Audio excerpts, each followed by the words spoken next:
Today on Forbes, revealed, the mysterious ghost drones of the Ukraine war.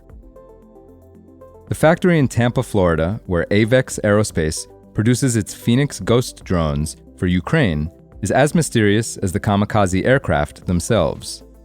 A squat, nondescript building set amid fields of scrubby trees and warehouses, the plant, which opened this spring, has no branding or signage. Aevex has been warned that Russia is working to locate suppliers of weapons to Ukraine, including their employees. To protect them, identifying markings are removed from the drone's components, and the deadly aircraft are thoroughly wiped down before delivery to ensure they leave the factory with no fingerprints or DNA. Secrecy has shrouded Phoenix Ghost since the project was first publicly mentioned by the Department of Defense, or DoD, in April 2022, 2 months after Russia's invasion of Ukraine, as part of a package of military aid that was being rushed to the beleaguered country. For 2 years, there were no identifiable photos or videos of the drones from the battlefield. And because of the Pentagon's contractual secrecy requirements, Aevex and the Ukrainian military were tight-lipped, helping fuel fevered speculation. But those limitations have been relaxed, and in October, Forbes was able to visit Aevex's Florida factory to learn how a small defense contractor with no experience building drones landed contracts to churn out a motley family of armaments that, along with similar aerial weapons, have come to define the now almost 3-year-long battle over Ukraine. Aevex showed Forbes 4 different drones it's produced for the Phoenix Ghost program, but there are more it's not ready to bring out of the shadows. Aevex says it's delivered over 5,000 to Ukraine, more than any other US drone maker, with the Pentagon ponying up $582 million for them through the middle of October. Co-founder and CEO Brian Radowins expects to book $500 million in revenue this year, up from, quote, well over $100 million in 2021, the lion's share from the new drone business.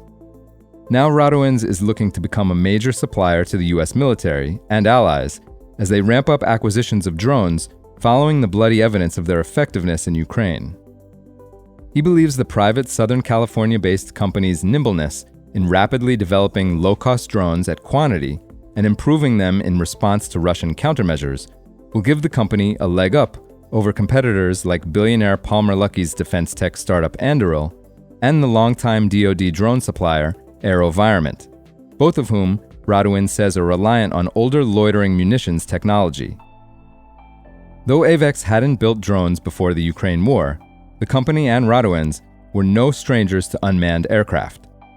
Radowins helped weaponize the groundbreaking Predator after 9/11 as an officer in a secretive Air Force unit called Big Safari, which sidesteps Pentagon red tape to rapidly roll out weapons and capabilities.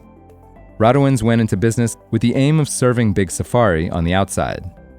He built Aevex to support intelligence collection in multiple ways, supplying pilots for manned and unmanned surveillance planes like Predator, analyzing the data, and performing custom aircraft modifications for government customers.